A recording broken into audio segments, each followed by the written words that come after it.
not least, here she is. This is Scarlett, and she has just turned 5 years old, so she's the baby of the pool. Now, one of the most common questions we get asked here at Natureland is how do we tell them all apart, and how do we know who is who? Excuse me, miss. So I'm going to go through a few tips and tricks that we use to help identify them.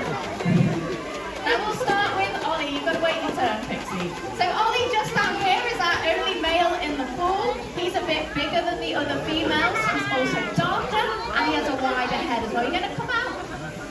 Not you. No, we're just going to splash, okay. So as you might have noticed, Pixie is our most enthusiastic seal in the pool. But when she's not splashing at us, we can tell it's her. She has a slightly thinner head than the rest of them, and a little bit of a stumpy tail as well. Now Scarlett down here is quite easy to spot. She is the shortest seal out of all of them. You can also see she's a slightly different colour, so she's more of a beigey, browny, bronze colour compared to everyone else who's dappled with black and grey. I know I can see you down there. Thank you very much. Now when it comes to Fergie and Victoria, you have to look a little bit closer because they look very, very similar. Now Fergie, just on the left here, she's a little bit lighter and she has a scar on the top of her head.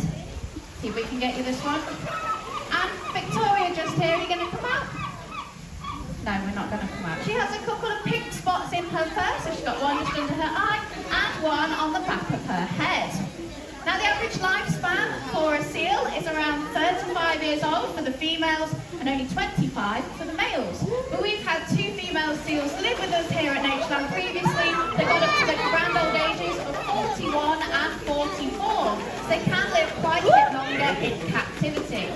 But these guys are our resident seals, which means that they live here with us permanently at Natureland. Now they were all originally rescues, but for one reason or another, usually due to health concerns, they weren't able to be released back out to the wild. So for example, Scarlett just down here has a hole in the roof of her mouth, and unfortunately that connects through to her nasal passage. Now it's a disease that we now know is called mouth rot, and she was the first seal we ever had brought into us with this condition. Now because this hole goes straight through to her nasal passage, if we were to release her, she would find it difficult to hunt out of feed, because seals dive down to around 500 metres when they're finding their fish. Down there's a lot of pressure in the water, and then the water could be forced into her lungs and she just wouldn't survive. And she's also susceptible to illnesses like pneumonia now, so we keep her here at the sanctuary so we can make sure that she's happy and she's healthy while she's here, so we can monitor her as well. Now to create a more natural environment for the seals, we do fill all of the pools with natural seawater, and that comes straight from the beach behind us over there.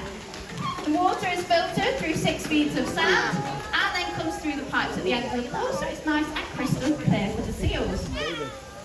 Another way we can make sure that they're happy and they're healthy whilst they're here is by doing husbandry training. Now training is very, very important because it creates a nice bond between the keeper and the seals, and therefore there's that trust there. So when it comes to medical procedures, we can get nice and close, and instead of it being stressful on both sides, the seals can offer the behaviours we're asking of them. So it just makes it nice and easy for our vets. I'm going to run through a few that we've been working on. Some of them are still quite fresh.